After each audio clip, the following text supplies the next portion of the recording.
Solar power সিস্টেমে invest করা তো একটা বিরাট বড় সিদ্ধান্ত, তাই না?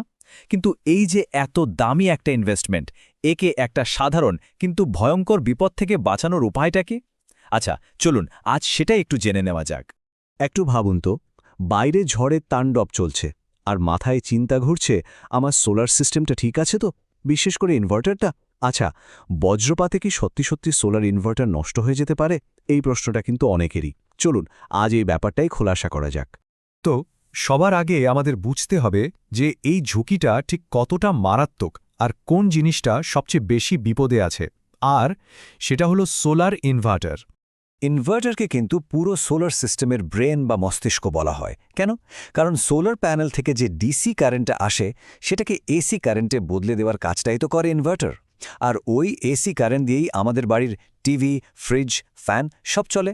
মানে একদম সহজ কথায় বলতে গেলে ইনভার্টার ফেল করা মানে পুরো সিস্টেমটাই বসে গেল, অচল।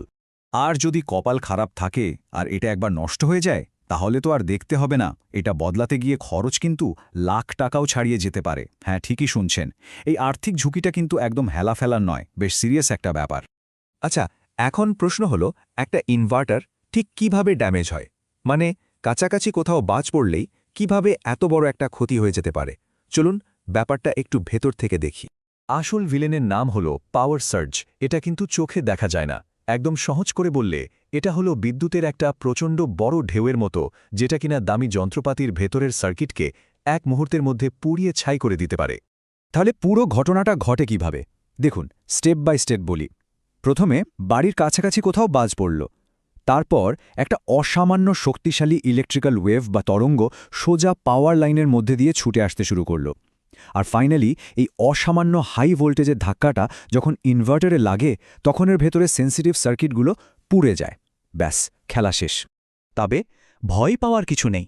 যেখানে সমস্যা থাকে সেখানে তো তার সমাধানও থাকে, তাই না? চলুন তাহলে পরিচয় করা যাক আমাদের আজকের গল্পের হিরোর সাথে। এর নাম হল সার্জ প্রোটেকশন ডিভাইস, বা আমরা যাকে সংক্ষেপে বলি এসপিডি। জিনিসটা কিভাবে কাজ করে জানেন? ভাবুন তো, একটা নদীতে হঠাৎ করে প্রচণ্ড বন্যা এসেছে। জলের একটা বিশাল ঢেউ সবকিছু ভাসিয়ে নিয়ে যাওয়ার জন্য তেড়ে আসছে। এসপিডি ঠিক একটা মজবুত ফ্লাড গেট বা বন্যার গেটের মতো কাজ করে। ওই যে বিদ্যুতের বিশাল ঢেউটা এলো, ওটার বিপজ্জনক অতিরিক্ত অংশটাকে ও নিরাপদে অন্যদিকে পাঠিয়ে দেয়। আপনার লাখ টাকার ইনভার্টারটা একদম সুরক্ষিত থেকে যায়। মানে এক কথায় বলতে গেলে এসপিডি একটা বডিগার্ডের মতো।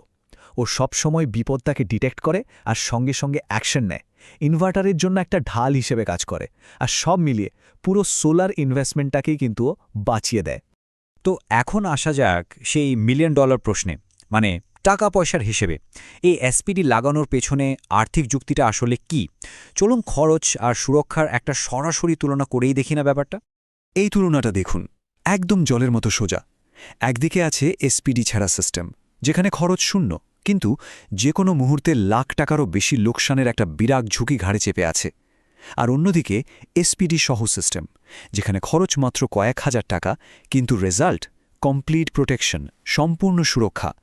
সিদ্ধান্তটা কিন্তু আসলেই খুব একটা কঠিন না, তাই না? আসলে কি, একটা এসপিডি কেনাকে ঠিক খরচ বলা চলে না। এটা হলো আপনার বড় বিনিয়োগটাকে বাঁচানোর জন্য একটা ছোট বিনিয়োগ। ভবিষ্যতের একটা বিশাল আর্থিক ক্ষতি থেকে নিজেকে বাঁচানোর এর চেয়ে স্মার্ট উপায় আর কী হতে পারে বলুন? তো এত সব আলোচনার পর প্রশ্নটা কিন্তু ঘুরে ফিরে নিজের কাছেই চলে আসে।